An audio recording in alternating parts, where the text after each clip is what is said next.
Britney Spears and several other big names were groomed to star in the new Mickey Mouse Club during a time the company was rife with pedophiles.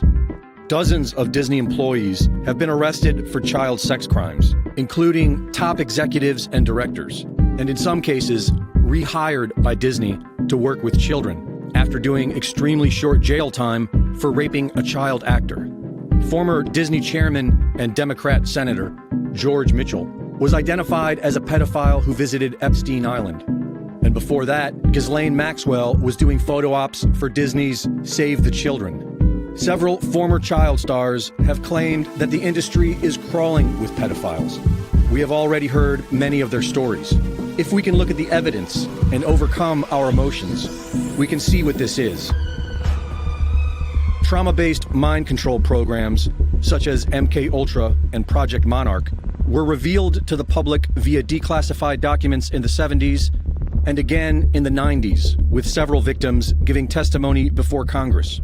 The basis of these programs is the routine infliction of severe trauma upon a child in order to force their mind into a dissociative state, allowing them to be controlled without awareness. Up until the age of 7, children live mostly in a hypnotic state of mind, when their sense of reality is being written, which explains why they target children, specifically those that come from abusive households. Bryce Taylor and Kathy O'Brien have each described in their books how they were regularly brought to Disneyland and Disney World, where they would be tortured and raped while being programmed with Disney stories, as well as Lewis Carroll's Alice in Wonderland. This has been verified in CIA documents. O'Brien says she was tortured in a room beneath Disney World, which we know was designed by agents of the CIA, who were running this program at that time. Victims of these programs were sold into them by their abusive parents, a model we see today with parents pimping their children out to the entertainment industry. Britney's parents had her audition for Disney when she was 8 years old, where she was then brought into the industry, sent to New York City for training, and brought on the show 3 years later at age 11, where she was dressed and directed to perform like an adult. The art of mind control was known as far back as Plato's allegory of the cave, where people's belief systems were being created by illusions force-fed into their minds. Story. Our imagination has always been influenced by story. And if you can control the stories told to the public, you can control their imagination. Since the dawn of television, visual storytelling has been the most fundamental form of mind control in the modern world. Television, movies, videos. And since the beginning, we have been subjected to a long-term agenda of sexual subversion. As each generation is born, the stimuli becomes slightly more perverse. As the Mickey Mouse Club grew old, their young, impressionable audience grew to perceive them as highly successful, while flaunting sexual promiscuity and sexual assault. You can destroy a society by destroying its sexual morality. This is fundamental in any society based on the family. When our children are naturally in this theta brainwave state of hypnotic learning, they should be protected within the family and learn from them, organically. But the emerging global state, now being forced on us by multinational corporations and big banks, want to destroy this society. They want to mold our children, exploit them, and even castrate them. This is the new normal. This is the inverted reality being programmed into our minds. Decades of traumatic abuse has demonstrably hurt Britney Spears. The human mind can only handle so much for so long. Britney is a tragic symptom of society's indifference. Because if enough of us really wanted to, we could change all of this right now. For Infowars.com, this is Greg Reese. It's Britney, bitch.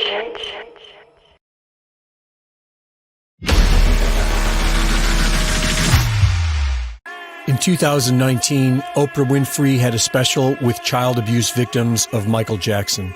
She went on to explain that when done right, child abuse feels good. So this is what so many people don't understand. A big part of the confusion and shame for child victims is that the attention and the seduction from the predator, who is probably going to be somebody you know. Right. In order for it to work, it has to be somebody you know, somebody you admire, somebody you respect, or maybe even love. And it feels good. I mean, if you're 7 years old and somebody, which I was trying to say this to my friends who had children, you're 7 years old and someone is stroking your penis, it feels good. Right. Even though you don't have a name for what that is, it feels good.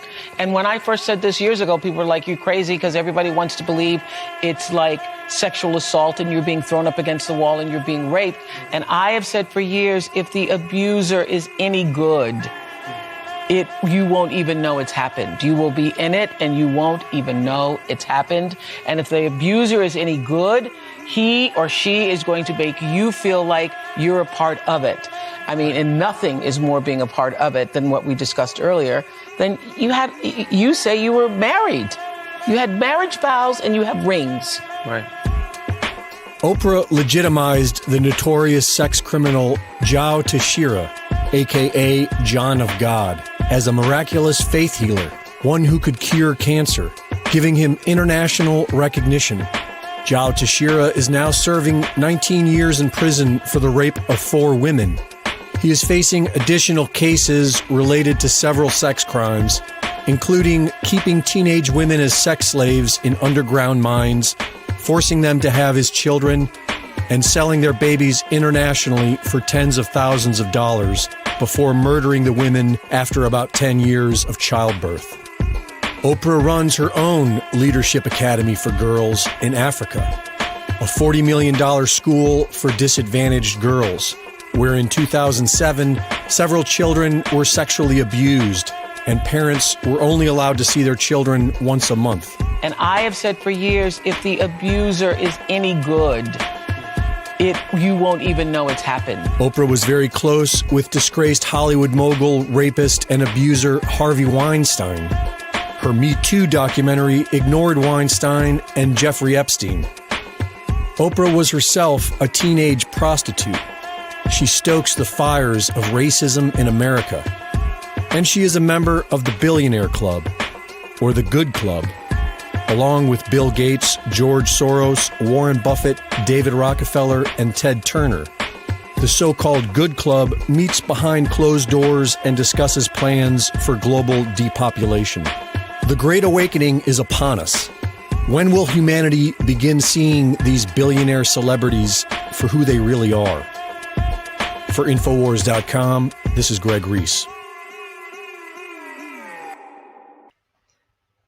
So what's the name of this religion? Well, I'll tell you right now. But keep in mind, the magic word you're about to hear only hides the true religion inside of itself. That's how it's secretly flourished to spread like a cancer around the world. It's a religion within a fraternity. The name of the international fraternity, the one that camouflages, conceals, and cloaks the secret religion inside it, is this: Freemasonry. This is their official symbol, the square and compass. Sometimes with a G in the middle, and sometimes with the eye, the all-seeing eye. This is the same eye that these people are referring to. That's where it comes from. The eye is sometimes placed in a triangle, and that's where this comes from, the eye in the triangle. Here's Chris Angel doing it, standing also next to a mate with a square and compass shirt on. Not a coincidence. This is not something Jay-Z invented. This is the religion Jay-Z belongs to, and proudly, as you're about to see. The Freemasons also placed the eye at the top of a pyramid because the Egyptian pyramid is integral to their secret system. Here it is on Chris Angel's shirt and Madonna's jacket. That's a Masonic symbol. The Freemasons are sometimes called the Masons for short. It'll all come together and make sense really soon. Here it is hidden in plain sight at the Australian MTV Awards. And this is the MTV headquarters, by the way. Trust me, there's no doubting this. Here's the same eye in a pyramid on a Crowded House logo. Yes, initiated Freemasons. Here's the eye on the Harbour Bridge for a New Year's Eve gig. And I wonder what that eye could be referring to. So what's the connection? The religion is the connection, the secret religion. And you'll see. Prepare yourself for an incredible revelation and the amazing climax that comes at the end of this video. Now, this is where the Freemasons are counting on you to lose interest or roll your eyes and move on. Because in their beliefs, the uninitiated, meaning you, are ignorant and stupid compared to them. You're technically called the vulgar and the profane. Please prove them wrong. Prove them wrong. And stay with me just a little longer. Now, the secret identity of this one eye lies in the heart of this religion that lives, breathes, feeds and grows deep inside of Freemasonry. And Freemasonry camouflages it very successfully. So it goes undetected and undisturbed until it ultimately fulfills a thing called the Great Work. That's what they call it. And they will succeed very shortly. Nothing can stop it now. And I think some of you can